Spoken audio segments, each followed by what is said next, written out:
나를 위한 용서. 오늘의 주제인 용서는 사실 너무도 많은 사람이 받아들이기 어려워합니다.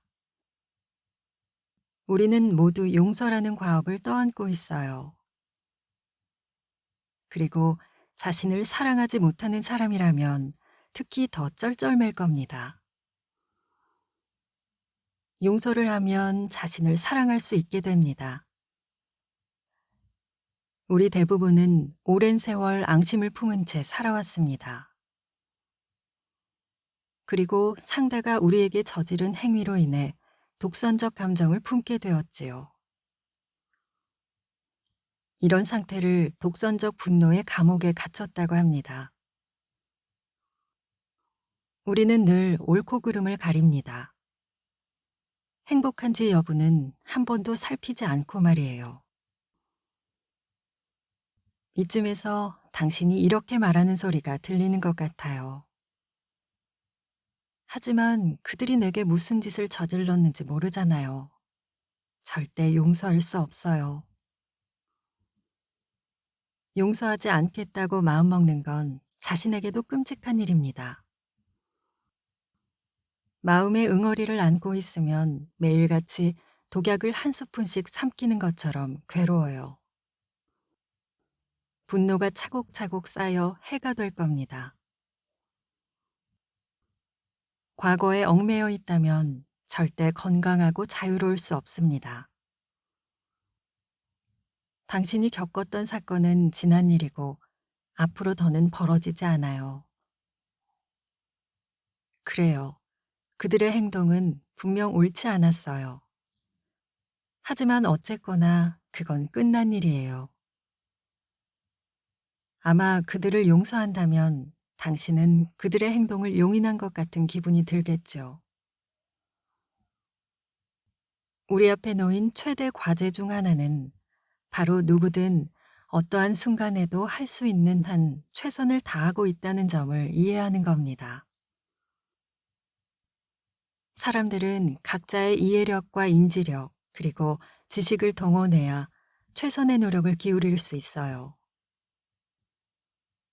늘 그렇듯이 누군가를 함부로 대하는 사람은 어린 시절 자신이 그런 취급을 받았을 가능성이 큽니다. 폭력성이 심할수록 그만큼 내면의 고통이 커서 더욱 공격적으로 변할 수 있어요. 그렇다고 해서 그들의 행동이 용납할 만하거나 용서해도 괜찮다는 말은 아닙니다. 하지만 우리 자신의 성장을 위해서라도 그들의 고통 역시 돌봐주어야 합니다. 어쨌건 그 사건은 끝났습니다. 어쩌면 아주 오래전에 끝난 일일지도 모르죠. 그러니 이제 털어버리세요. 자신에게 자유로워질 기회를 주세요. 스스로 만든 감옥에서 나와 햇살이 눈부신 삶 속으로 한 발짝 내디뎌 봅시다. 만일 그 사건이 여전히 진행되고 있다면 스스로에게 한번 질문을 던져보세요. 왜 자신을 그토록 가볍게 여기면서까지 그 일을 참아내고 있는지 말이에요. 도대체 그런 상황에 머물러 있는 이유가 뭔가요? 되갚아주기를 하는데 시간을 쏟지 마세요. 어차피 안 될 일이에요. 뿌린 대로 거두는 법이니까요. 그러니 과거는 놓아주고 지금 자신을 사랑하는 일에 힘쓰세요. 멋진 내일이 기다리고 있답니다. 사실 가장 용서하지 못할 것 같은 사람이 당신에게 가장 큰 가르침을 줄 수 있어요. 또 기억 속 과거의 상황에 굴하지 않을 만큼 자신을 사랑한다면 이해와 용서가 한결 수월할 겁니다. 그러면 당신은 자유로워질 수 있어요. 자유로워지는 것이 두려운가요? 과거의 분노와 응어리에 사로잡혀 있는 편이 더 편할 것 같은가요? 생각해 봅시다. 어머니는 너그러운 편이었나요? 아버지는 어땠나요? 당신의 가족은 상처를 입게 되면 그 괴로움을 마음에 담아두는 편이었나요? 당신의 어머니는 당한 것을 어떤 식으로든 되갚아주는 편이었나요? 아버지는 어땠나요? 당신은 상대에게 되갚는 편인가요? 보복을 하고 나면 기분이 좋아지나요? 이런 기분이 드는 건 왜일까요? 한 가지 흥미로운 현상은 당신이 용서하는 마음을 품으면 다른 사람들도 종종 그에 반응한다는 겁니다. 굳이 해당 사건에 관련된 당사자를 직접 찾아가서 용서하겠노라고 말하지 않아도 됩니다. 가끔은 그렇게 해보고 싶을 때도 있겠지만 정말 그럴 필요는 없습니다.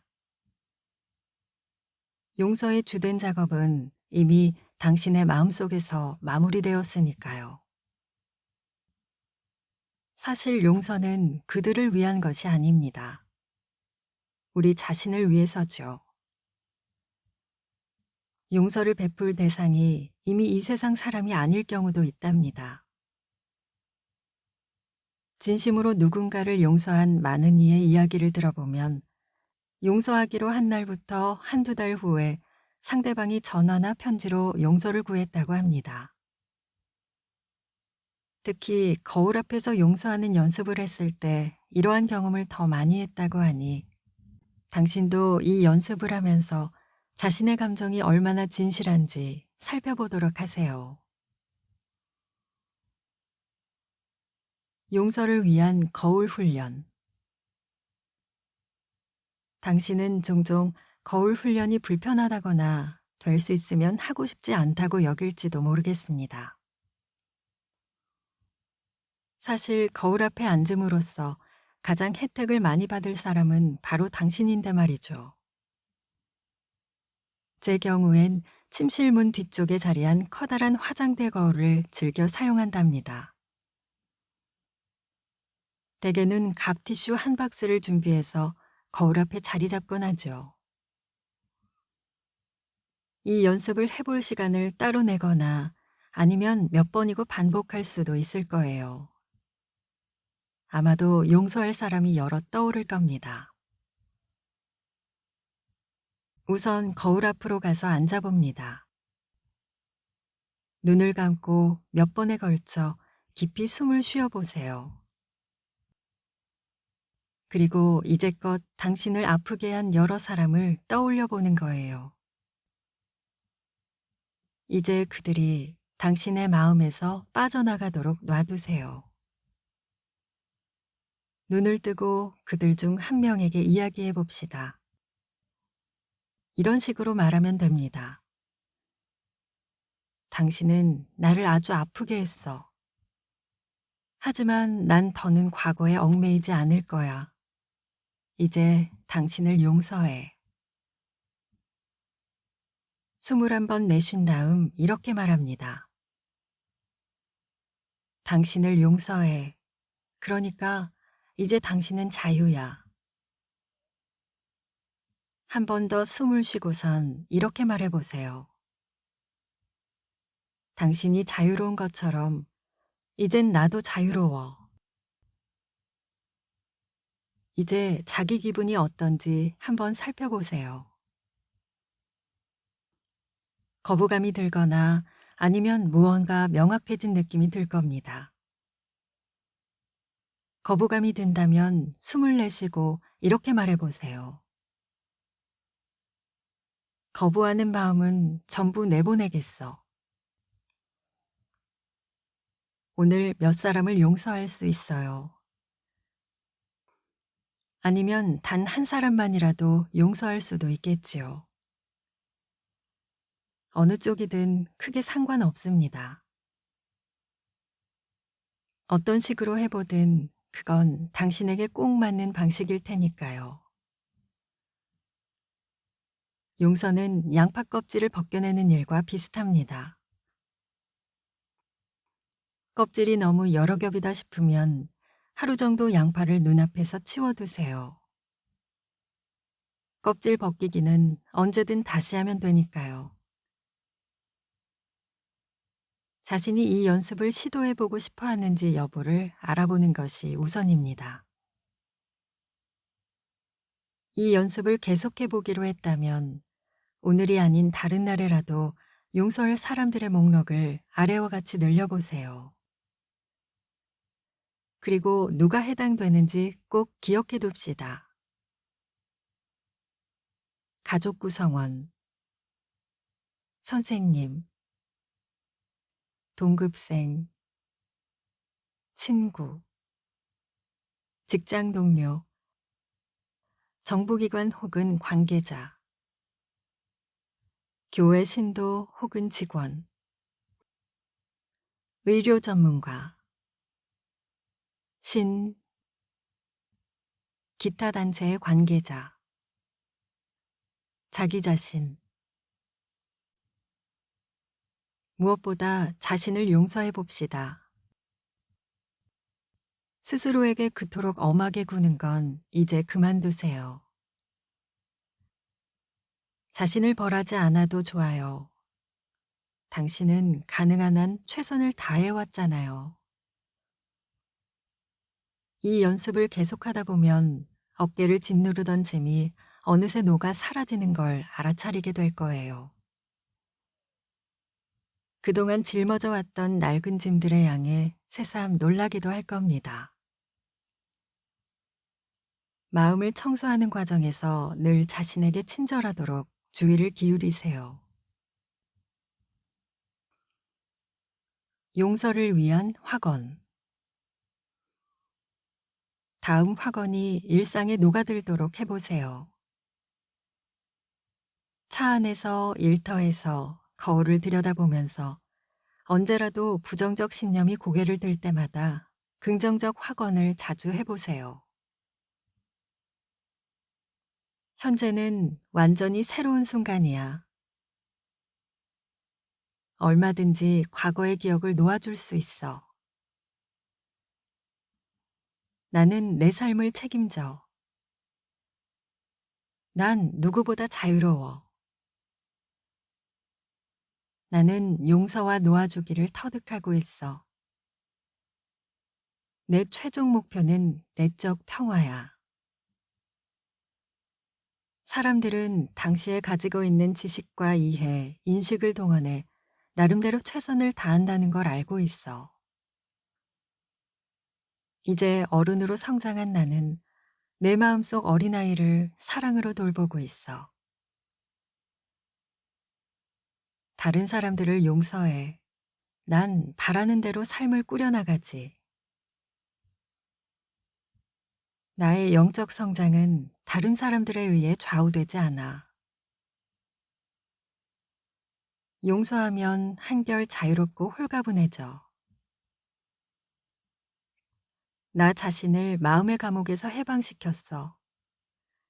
나는 그 어느 때보다 안전하고 자유로워. 용서와 놓아주기를 통해 엄청난 힘이 생기는 것 같아. 누가 옳고 누가 그르다는 건 없어. 난 평가하는 습관에서 벗어났어. 나 스스로 정한 제약을 극복하고 있어. 부모님은 자신들이 취급받았던 방식 그대로 나를 대하신 거야. 이제 난 그들을 용서해. 그리고 조부모님도. 이제 난 나 자신에게 제약을 두지 않아. 다음 단계로 기꺼이 넘어가고 있어. 과거의 상처에서 벗어나고 있어. 이제 털어버리세요. 자신에게 자유로워질 기회를 주세요. 스스로 만든 감옥에서 나와 햇살이 눈부신 삶 속으로 한 발짝 내디뎌 봅시다. 어디에도 집착하지 않기.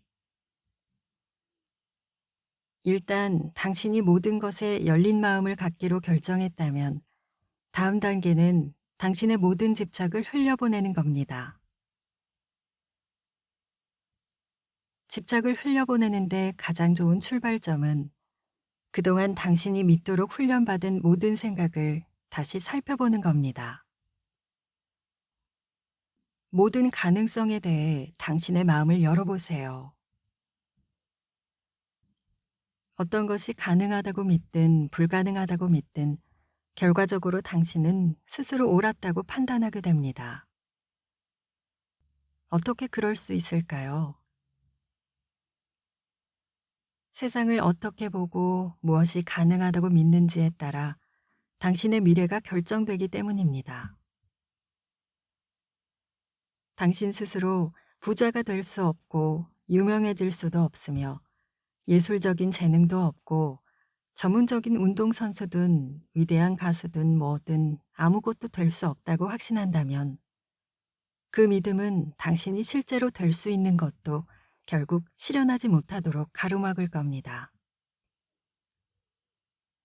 결국 당신이 애쓰는 모든 노력에서 남는 것은 옳고 그름에 관한 것뿐입니다.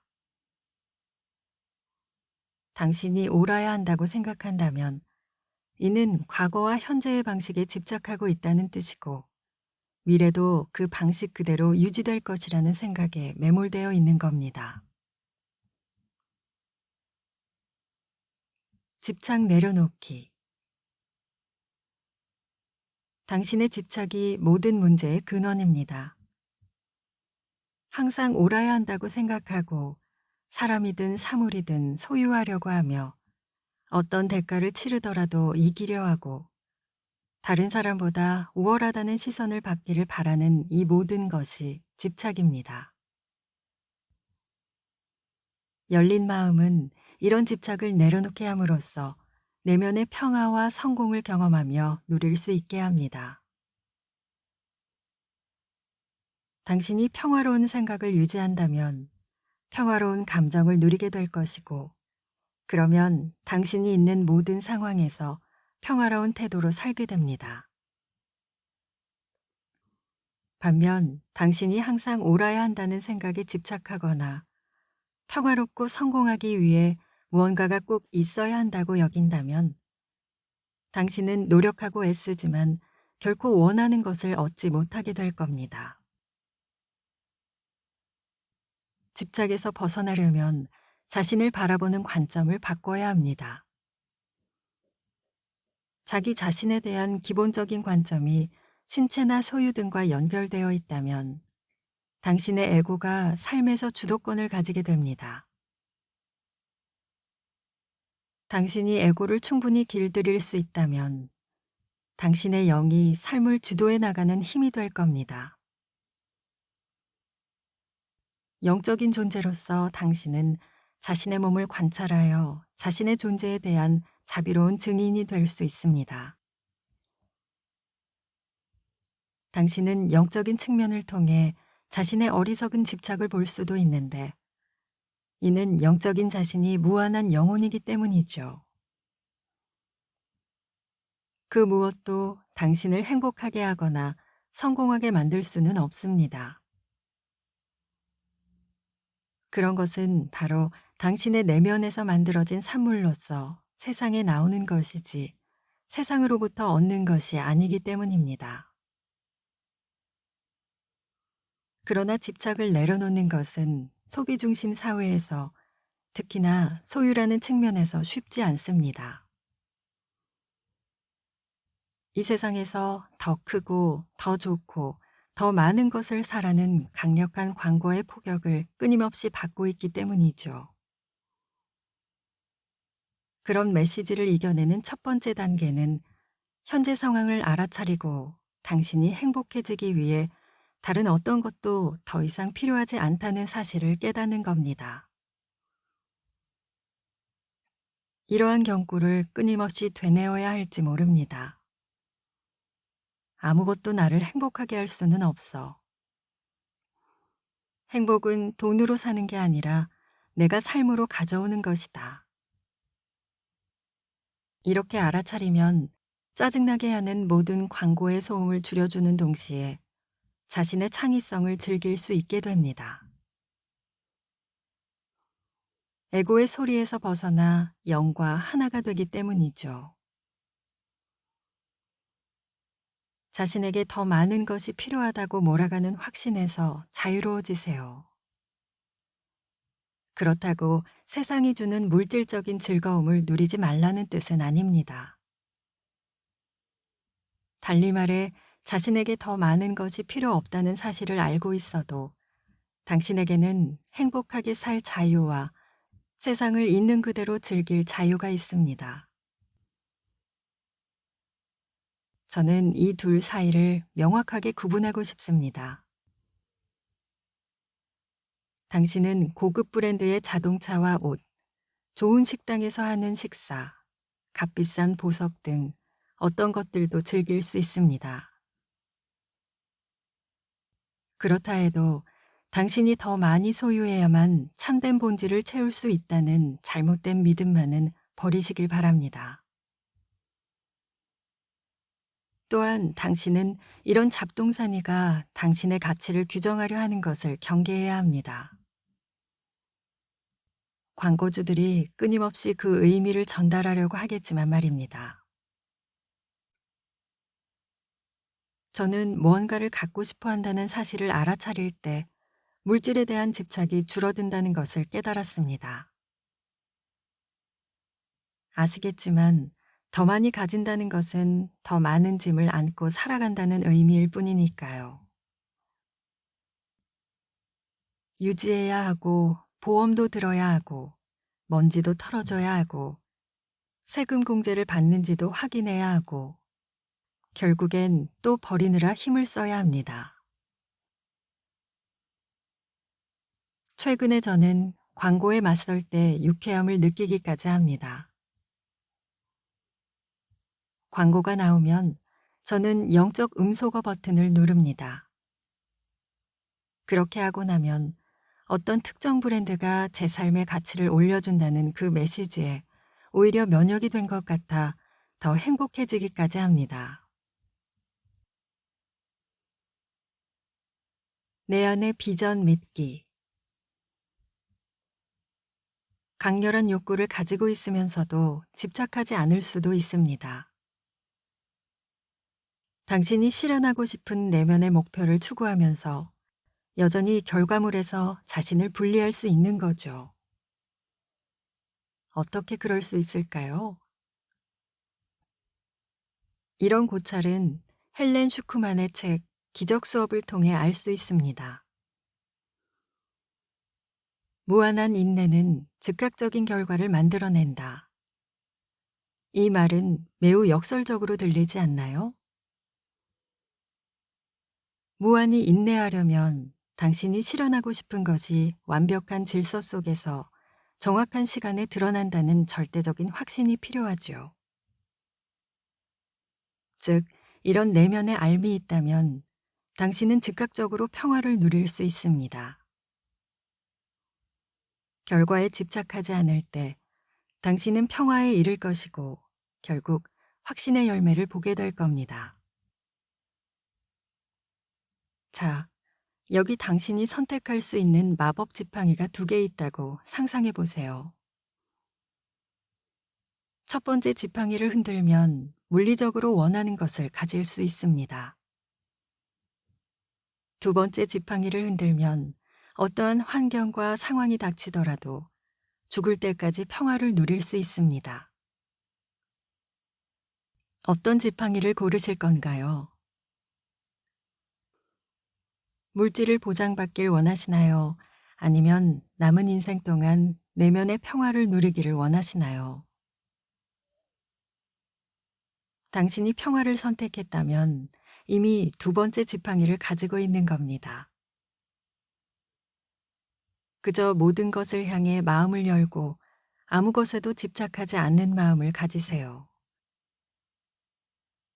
모든 것이 자연스럽게 오고 가도록 내버려 두세요. 모든 것을 즐기되 당신의 평화와 성공을 어떤 물건이나 장소, 특히 사람에게 의존하고 집착하지 말기를 바랍니다. 모든 관계에서 어떤 기대나 집착 없이 상대방이 스스로 선택한 모습 그대로를 허용할 수 있을 만큼 사랑할 수 있다면 평생 참된 평화를 누릴 수 있습니다. 진정한 사랑은 존재하는 그대로를 사랑하는 것이지, 상대방이 이러이러하게 되었으면 하고 바라는 당신의 생각에서 비롯되는 것이 아닙니다. 이것이 바로 열린 마음이고 집착이 없는 상태입니다.